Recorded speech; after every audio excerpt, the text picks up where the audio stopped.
This video is going to cover exactly how to get clients from Instagram and what a lot of real estate agents are doing wrong with social media. My name is Ali Garced. I closed 100 deals in 3 years, majority from social media, all as a solo agent. I had no one in the same state or even the region of the country. I was never handed or fed a lead, all because my community helped me find my own leads. That's why I always stress the importance of finding a community of agents that want to help you learn how to feed yourself instead of them just feeding you leads and therefore it coming at a pretty penny of a cost to you. So I use social media. At the beginning of my time, a lot of my leads were coming from Facebook and Instagram. So today's going to cover Instagram specifically, because that's where a lot of my leads came from for the first 2 years. They're still coming in from Instagram, but they're not as heavy because I've shifted my focus more toward YouTube actually. And now majority of what I do with my time is I actually help real estate agents build their business through social media and YouTube. So that way they can leave their W-2s and be a full-time real estate agent. And I help them by doing social media audits every single Friday for those in our community, provide them with a ton of training. They have all the checklists for buyers, investors, sellers. That way they know the exact next step to take, because if those checklists helped me close $120,000 my first year, $200,000 my first year as a full-time real estate agent, they'll definitely help you make $120,000 if you just do the work. It's never guaranteed. It's always dependent on you. So as far as what I was posting 3 times a week my first year in the business, 3 times a week on Facebook and Instagram. And I pretty much was posting very similar to what Alex Hormozi always preaches, which is not creating content, but documenting. So I pretty much was just bringing my phone with me. It was with a camera, an iPhone. And whenever I was going to a listing appointment or an inspection for a buyer or an open house, I would document before I went, like what I expected to do, how I was prepping. While I was there, what did the inspector just find? What are some notes to help fellow other potential buyers? And afterwards, so I'll document 3 times on pretty much every single trip. The more that you start posting, and these are on stories, by the way, but sometimes I make it an actual reel too. The more you start posting, the more people will realize, wow, this person is busy and she's a real estate agent, and they're going to start connecting you. Larry, real estate agent. Ali, the agent. So when I was making these stories and reels, I was constantly talking about my ideal avatar. So I would say, hey, I'm working with a military client. They're actually not even in the country, but I got them under contract on this beautiful home. We are in inspections right now, and this is what the inspector just found. Or something like they just purchased a property, or something like they just went under contract in a new construction community and they don't know where their mailbox is. So I'm gonna go look around for them. Come with me. It would be very in the weeds, whatever I was doing. I didn't have to think about what am I gonna post? Although now I have that exact schedule already ready for those agents that join me. I have a 90-day action plan of exactly how to post, proven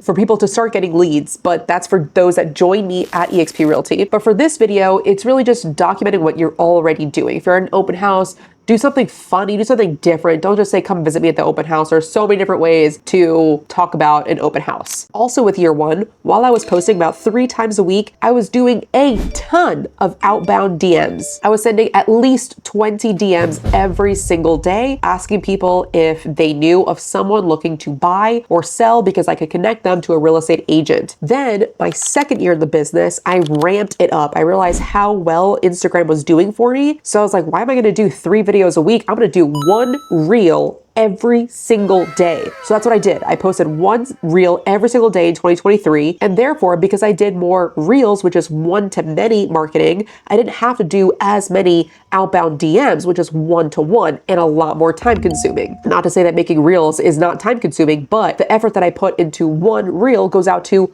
a mass amount of people. Meanwhile, one-to-one, I have to ping up every single day and then hopefully somebody will respond to me. So think of it as like a seesaw, right? Like in the beginning, it was mainly just outbound referrals, like super heavy in the outbound referrals and a little bit of reels. And then 2023, I did the opposite. I did mainly reels with just a few outbound DMs because I found a lot more inbound coming in, which is the way that you want and the way that it should be with social media. Now let's talk about how to structure a reel. Do not ever start a reel and start your first 3, 4, 5, 6, 7 sentences by saying, hey guys, it's me, Ali. I'm a real estate agent in Tucson, Arizona, and I just wanted to pop on here and say, that probably lasted a good 6 seconds and it was a It was nothing. And people do not care. If they follow you on Instagram, chances are they know your name. They know you're a real estate agent. You don't have to say outbound, I'm a real estate agent. You can just do the work, and obviously people will make the connection. And there's no point of ever saying, I just wanted to pop on here and say, because obviously you just popped on here and said. So just get to the point of what you're going to say. As you are scrolling through social media, chances are you just scroll right past that. So do stuff that entertains you. If it would entertain you, it's going to entertain other people that are likely to be best clients for you, because that's your avatar. It's people that you have the same jokes with, humor with, the same personality style. So whatever you would like to see is what you should be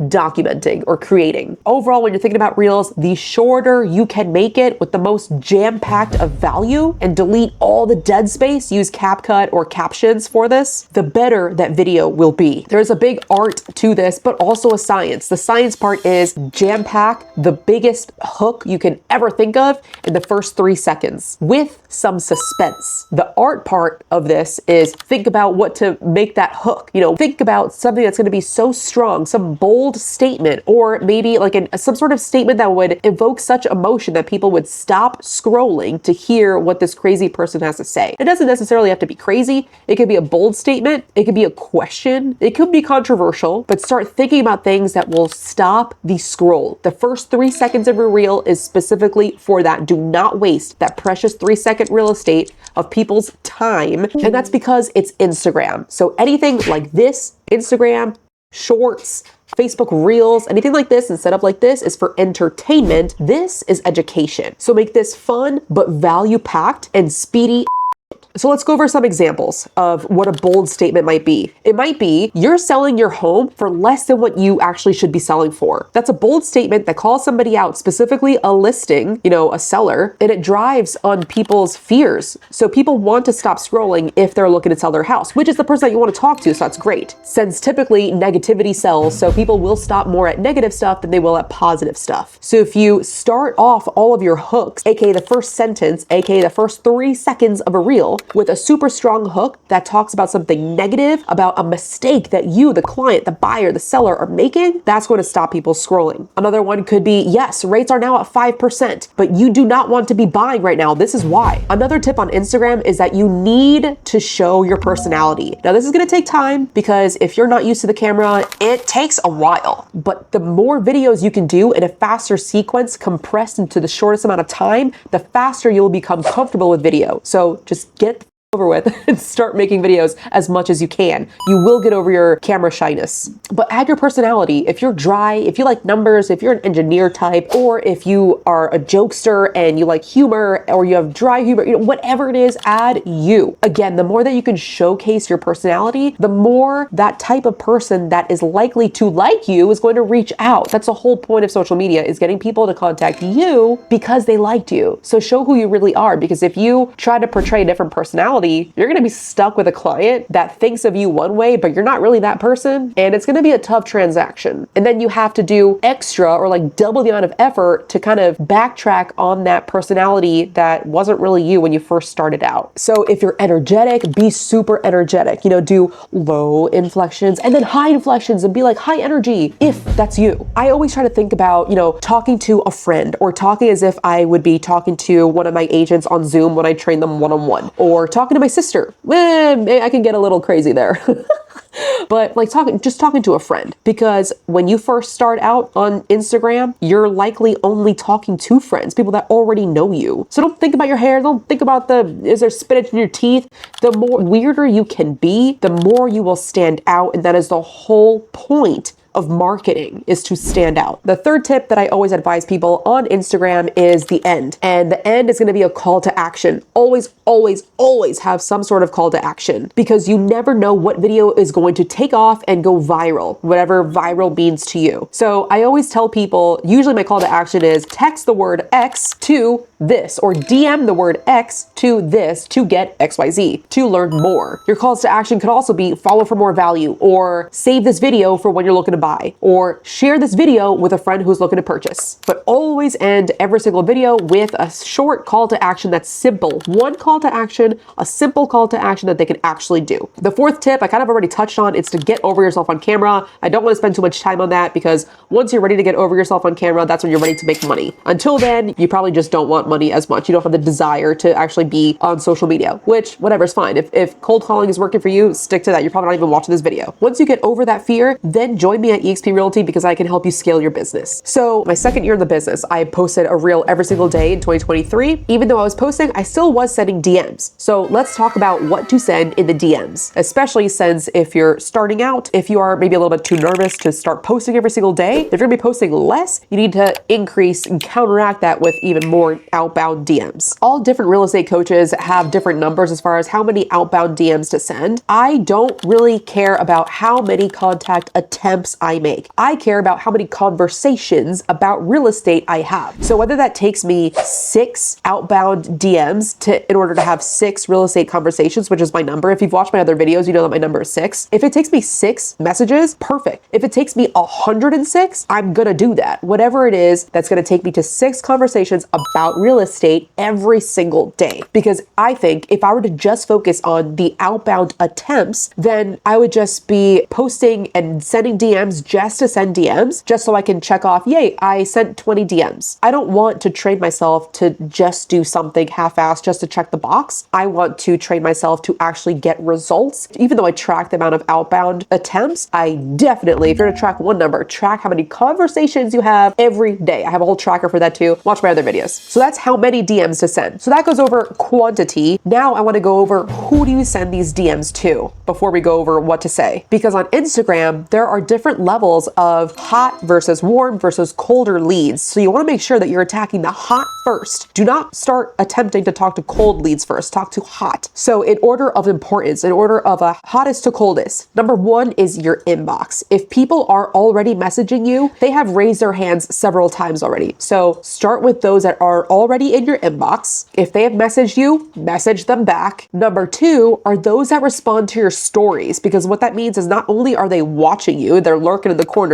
watching your stories, but they're also engaging in it. They say haha, or they comment back, or they respond on your poll. That's also them raising their hands because they want to talk to you. So engage with those people further. Number 3 is then the people that watch your stories. At closest to the 24-hour mark where your stories go away, how many people actually view your stories? It's a lot more than you likely think if you've never checked it. So take a look at all of those and start messaging people. They're watching you. They're curious. They've seen what you've done today. So you might as well send them a message. Number 4, depending on how many followers you recently or non-recently gotten, I would go to your Instagram tab, go to your likes, and scroll over to the follower section and DM every single person that has followed you within the last month, 2 months, 6 months, depending on how many followers you've had. And lastly, number 5 is people that have liked your post, hearted your post, or commented on your post, because those are people, again, that are raising their hands and they've seen your stuff. They like it enough to comment or post or heart it. So DM them. Now, finally, what do you say in this DM, Allie? I will tell you. The first message that I want you to do is I want you to actually save as a favorite in your Instagram. Step by step, this is what you're going to do to start a saved reply. In case you don't know how to do this yet, you open up your Instagram, you go to messages. Messages, you go to the top, almost the top right-hand corner, those 3 dots, click on tools, then you're gonna go to save reply. Under save reply, you can click on the top right corner and start a new one. I'm gonna show you what I already have, which is what I suggest you send the first message to strangers. Any stranger that follows you from now on, all you have to do, I'll show you how to do it in a second, but you input this first, and here. And my shortcut, you can just copy after me. My shortcut is follow, and this is what I send. Thanks for the follow, exclamation point. Are you on a real estate journey right now, or are you just enjoying the content? That will let you know if they're to ask for your help, but they may be shy at the last second, or if they're just a lurker. If they're just a lurker, oh cool, I just saw your videos, just enjoyed the content. cool, thanks. But if they say they are on a real estate journey right now, then you can talk to them about it. Hey, you're looking to sell a house, buy a house? I'll tell you more about that in a second. But what I do here is I have the thanks in a lowercase t, because when I go to send somebody a message, here, I'm gonna go to my wife's here. You're gonna click on any single, random thread. When you go to type a message for them, as you type the word follow, guess what pops up? This. And so what I do with a brand new follower is I add their name. I look at their name and then I type it and then I add the last letter of their name several times. So it's obvious that it's not a bot. I've used automation to help me with this, but it's not completely automated. So I am a real person. A bot isn't gonna do that. So I do, Britt, thanks for the follow. Are you on a real estate agent journey right now, or are you just enjoying the content? In your case, you're gonna do the same thing except minus the word agent, since likely you're looking for buyers or sellers. Or if you're a recruiter also, let me know, because EXP pays really well. So that's gonna be the first liner with a complete stranger that you've never spoken to before. That's how you can try to get 6 conversations about real estate every single day. So as soon as you have sent out a DM, then at that point, you're gonna go to the tracker that you have. Hopefully it's a digital tracker, and you're just gonna tally. Boom, you sent another one, you sent another one, you sent another one, because that's what sales is. Welcome to the business. If they say the latter, which is, I'm here just to enjoy the content, you can say, awesome, thanks for the follow, I really appreciate you. And maybe you can get a review out of it too, or you can just strike up a conversation, but do not expect that that conversation is gonna go anywhere. Do not be frustrated if they're like, hey dude, I'm not looking to buy. So that's the wrong tree to bark up. If they do say, yes, I am on a real estate journey right now, then you can say, oh, cool, what are you working on? If they respond saying, hey, I've been looking to purchase a home, but I don't really have a down payment yet, or I'm waiting for the rates to come down before I purchase. That's a very, very popular one. Everyone is looking for the rates to come down, not realizing that once the rates come down, everyone is gonna buy. At that point, you respond with, cool or awesome. Would you mind if I ask you some questions to see if I could help? Because if they say yes, they have raised their hand several times. They followed you, you've messaged them, they've responded, and then they have said, yes, you can help me. Ask me questions to see if you can help. At this point, I think it's still too early to jump on a call because you haven't proven your value. You don't even know if you want to help them at this point, and they don't even know if they want you to help them. So don't jump on the call yet. Continue this conversation on Instagram. This could take a couple of hours. This could take weeks for them to respond depending on how active they are on Instagram. So when they respond with hopefully a struggle, at that point, message them, voice message them, or send them a video message. You know I love my video messages because they make you stand out. At that point, they're realizing, oh, this person is not a bot. They don't have a virtual assistant helping them send their messages. It's actually them, and they're actually interested in me. It makes you pop out, and that is the point. So at that point, you validate them. Whatever they said that they were looking to do, oh, we're looking to sell, but not until the spring because we need to spend a lot of time decluttering. Hey, I totally get that decluttering takes a long time. If they have told you their goal of, hey, selling in the spring, tell them that their goal is realistic and achievable as long as it is, because this is already starting to set up client expectations. If you are telling them, oh yeah, totally doable, they're going to remember that. So if their goal is actually not realistic, then you're setting yourself up for failure. Probably spend hours, weeks, months, maybe a year working with a client because you promised them something. They're going to remember. Even if you don't, they will remember. And if you do not deliver them those results, they're going to fire you and you're going to be out of money and a lot of time. So after they have told you their struggle, make sure 2 things apply before you go to schedule the call. 1, that you can help them, that you actually have the resources, the manpower to be able to help them. And 2, that you think you would like to help them. Do not take on business just to take on business. That's a way to waste your time on the 80% when you should be focusing on the 20% that is your ideal avatar. So if those 2 apply, then perfect. Go ahead and schedule the call. Now, after you get this appointment booked, that's when I want you to go to my real estate Bible. And that has all the scripts to take it from there. For those in my community, for those that are not in my community, there are tons of scripts out there. Just Google them. But for the agents that have already joined my community, go on the real estate Bible. You know what I'm talking about? Control F scripts. And you're going to see the entire page's worth. And at that point, that's when you can start the checklist for the buyer. So pull up the buyer checklist in my Google Drive or pull up the seller checklist and you can start knocking them off since each are like 100 steps. But you know, they cover everything. Just as an example though, this is what a call could look like. Hey, Margaret, so we have 45 minutes on this call. Do you mind if I just jump right into it? They're usually like, yeah, great. And you're like, okay, cool. So what we're going to do in today's call is we're going to talk about what your goals are for selling this house, what pain points maybe you have had, what timeline you're looking at, and if you happen to already have a price in mind. Does that sound cool? And they're usually like, yes. So that's when you can say, okay, great. We showed up at this call because you want to sell your house in the spring. You have a lot of decluttering to do, aka you list out all the pain points that they've already told you about. You ask why now. So what about selling your house this spring is important to you? why the spring? And then they will tell you their reasons. The reasons may justify that they actually do need to wait to the spring, or their reasons may tell you that they haven't thought about option B or option C, which may be available to them. After you have figured out why the timing is correct, then you want to figure out why they actually decided to work with you. When they verbalize out loud why they chose you, they're going to buy into you even more. Then who did I use? Margaret. So Margaret, out of all the real estate agents like on Instagram and YouTube, whatever, can I ask why you chose to book a call with me today? What was it about me? It sounds like a weird question to say out loud, but they will sell themselves to you. Think about it. No one's going to say, I don't know why I called you. No one's going to say that, because if they were going to say that, chances are they would have canceled the call beforehand. Yeet.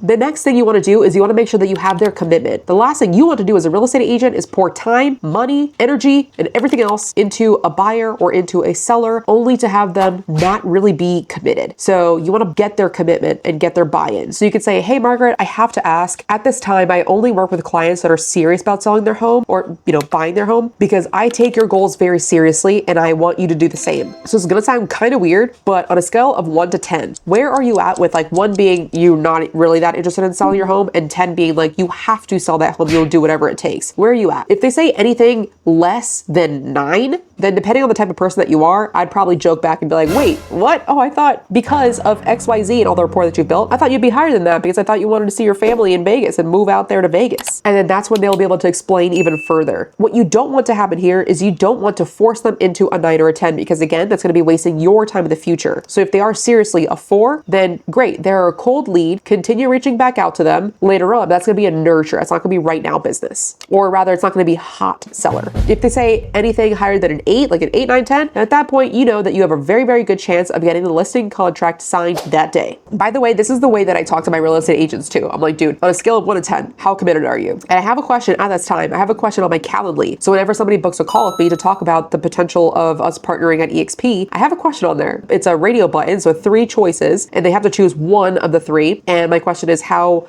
committed are you to achieving your goals? 1 is not that committed. The top one is 100% committed. And the third one in the middle is somewhere in the middle. And so many people will click somewhere in the middle. And it just surprises me so much. You put so much effort into making a goal, but then you're not even all that committed. That tells me a lot in our first call, if I even take that call. Anyway, that's a random rant. So at that point, you can tell them, the buyer or the seller client, whoever you're talking to, what the next steps are going to be. Because if they've already said 8, 9, or 10, chances are that they're ready to sign with you. So at that point, you can tell them, great, the next step is going to be covering agency if they're a buyer, covering an agency too if they're a seller, going over the listing contract. We don't have to figure out a specific price point just yet. We can wait for that for the future as more comps have sold. But at this point, in order to make sure that we are working together, since you're committed and I'm committed, I want to make sure that we have this in writing. So cover agency, cover timeline, and tell them the sequence of how often you'll be checking in with them. So this is going to vary depending on how far away their purchase or the sale is going to be. So if it's not until next spring and you have 6 months, you can say, I'll be checking in with you every 3 weeks up until XYZ month. Then I'll check in with you every Tuesday, or whatever your situation may be. And then we're going to list your home roughly this time, which is what you wanted, right? Okay, perfect. And then we likely should get an offer by around this time later. You should know your market better than I do, so I'm not even saying any numbers here. We should be able to sell your property around this time. Does that still work for you to move to Vegas at that point? Perfect. Great. So after the negotiation period, then you should be selling your house around here and it should be a good time. Does that sound fair? They're usually like, yeah, okay, great. Now at this point, if you're working with the seller, you haven't even seen the house yet. So you want to make sure that you schedule an appointment after the listing appointment is already signed. Schedule an appointment to go into the house. That's where you're going to be tweaking the final numbers and giving them advice as far as what updates to do, what updates not to do. Now, anyway, that's all scripts. That's just like scripts. Now, going back to Instagram though, extra rules of thumb for Instagram. Whenever you have a video that goes viral, whatever viral means to you, make sure that you delete all of your Instagram stories that you have and just put 1. If you have a video that takes off, people are going to be coming to your page, and if they see a story, they're going to watch your story. You don't want to bore them with family details or stuff that really doesn't relate to real estate. They're just going to be tapping through it until they just swipe away to the next person. What you want to do is have 1 story, and you want that story to be a strong call to action, full of a lot of testimonials. So if you have a lot of Google reviews and they're all 5 stars, or video testimonials, you can have like a collage, do a collage style story with 1 poll in the middle that says something like, are you ready to sell or are you ready to buy? It depends on what the type of video was that you posted that went viral. viral. If you posted a video that went viral that was related to buyers, then post a buying call to action. If it was for sellers, post a listing call to action. And hopefully in that video that went viral, you had a call to action, which was follow or save for more or share this with a friend, whatever it is. So that way people are sharing your reel later on. Now, overall, when you go onto your profile, you should have, on Instagram, of course, you should have 3 pinned posts. Instagram allows you to have 3 pinned posts. Use all 3. They should cover who you are / what you're about. They should cover proof, aka testimonials, Google reviews, video testimonial from clients, verbal testimonials as like a collage. And the third should be the next steps. How do people work with you? AKA a call to action. Another rule of thumb on Instagram is to constantly go live. At this time, people that are going live get jumped all the way to the front of the stories. They are seen first. So you want to make sure you go live as often as possible. Typically, another rule of thumb is to make sure that it's a consistent schedule. So Mondays at 1 or Fridays at 4. Even if you don't have a schedule, that's fine. Just go live. And if you're brand new at going live, then make sure that you just have a topic to start talking about, because otherwise, if you're waiting for questions to come to you, unless you have a really, really big following already, no questions are going to come to you. You can put little, ask me anything. Nobody's going to ask you. So talk about something and then people will respond. They will start asking you after you start going on a rant. You just have to learn how to rant, which is what I'm doing right now. If you want to switch brokerages, if your brokerage is not focused on social media, which is the best way to get leads for free, it is free marketing. Imagine how much you'd have to pay for a billboard. This is a billboard. Instagram is a billboard and it's free. If you want to get leads through Facebook, TikTok, YouTube, Instagram, of course, hit me up. I have a link in the description that takes you to either book a call with me if you have questions, or if you have seen other videos and you know that you want to be a part of this community, we can skip all that beginning process and get started right away by applying with me with the link below to the EXP website. Once you apply and name me, Alexandra Garcet, as your sponsor, at that point, once EXP hires you on, you're going to be getting the full checklist to help you. Your 90-day action plan, your first 90 days, you're going to be getting the 6-figure first-year formula from me. You're going to be getting the buyer checklist and the seller checklist. That way you know step by step how an entire transaction works. I help real estate agents make $120,000 their first year in the business and $200,000 the next year after that, because I have done that myself. Look forward to seeing you in the next video. Bye.